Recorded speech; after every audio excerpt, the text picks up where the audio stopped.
So, when you want to acquire happiness, is there something you can do to immediately increase it? Well, the answer is yes, of course, and lucky for you, it does not involve taking drugs. Some of you are like, oh, I know. But from my experience, happiness acquired through substances does not come without a backlash. Let's say you are going out drinking, for example, and restraint is not your strong suit, so the next morning you wake up with a hangover.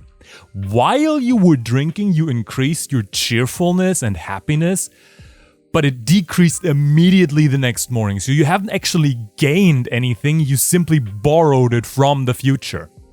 Then you might be asking, okay, so if it's not substances, then what can I do to increase my happiness? That's an excellent question. I'm glad you asked. And the answer has to do with focus. Well, what does that mean? There is a certain amount of things that you're currently focusing on because your brain is really good at not showing you everything that's going on. Because you see, there is an unlimited amount of noticeable things that are currently going on around you. For example, the sound of my voice, the creaking of your chair, the smells of your surroundings, the sound of your own heartbeat every time the blood flow hits the eardrum, and maybe the smell of the last meal you had that's still lingering within the back of your throat, and the list goes on and on and on and on and on and on forever. And if you would notice every single aspect of that, your head is likely to explode. And that's why your brain filters out about 99% of everything that's going on to keep you sane, by you only paying attention to a select few things. I want you to get this.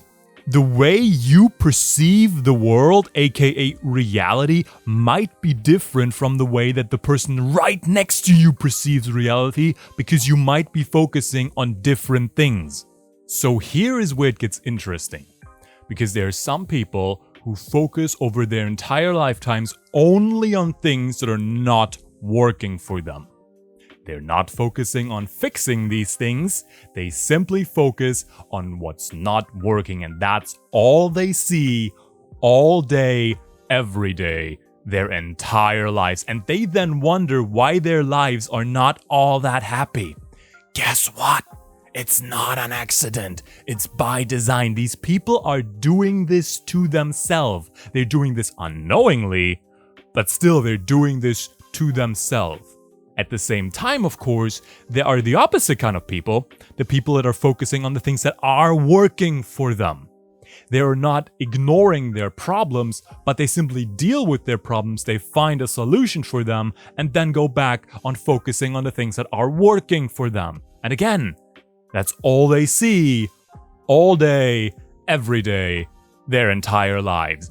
And guess what? They're living a good life. They don't worry about things that, oh, this might happen to me. How terrible. No, that's not even on their radar. And here's where it gets crazy. The longer you focus on something, the better you become at noticing that specific thing. Which means, if you have a positive attitude and you focus on the things that are good and are working for you, you get better at noticing things, and suddenly you start noticing things that have always been there, but they just recently came into your focus that are good for you, and now you see them. And from your perspective, it appears as if positive things just keep popping into your life. But you can see where this is going, because this also works for the negative people against them. Because for them, suddenly it seems that there are more and more negative things that seemingly come out of nowhere, making their lives more bothersome. Have you ever had this happen? That someone pointed something out that's shit for them, and you thought, if you hadn't mentioned this, I would have never even thought to think about this. And that's the difference in focusing. But I want you to understand this, that this is not an accident. You are not predetermined. Oh, I'm a negative person, though. My life is shit. No. This is a conscious choice. You choose what you want to focus on. I want you to get this. This is a choice. And the choice is yours to make. So then you might be saying, okay, I used to be in the negative camp, but I would like to switch camps. How do I do that? Again, excellent question. Let's talk about this. The things that you want to do is to ask your mind questions, because questions open the mind's statements close the mind. If you say, for example, my life is shit, that's a statement. And it shuts down your mind and there's nothing you can do about this. If you instead would ask the question, okay, what could I do in order to make my life less shit? That's a step in the right direction, but let me help you optimize this process. I want you to ask yourself, okay, what is there good in my life to focus on right now? And here's where, for most people, the little devil on their shoulder kicks in the little voice and says, nothing!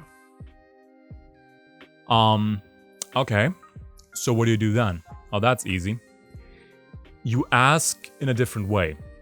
What could I focus on if I wanted to that is good in my life? And then the little voice yells, actually a lot of things.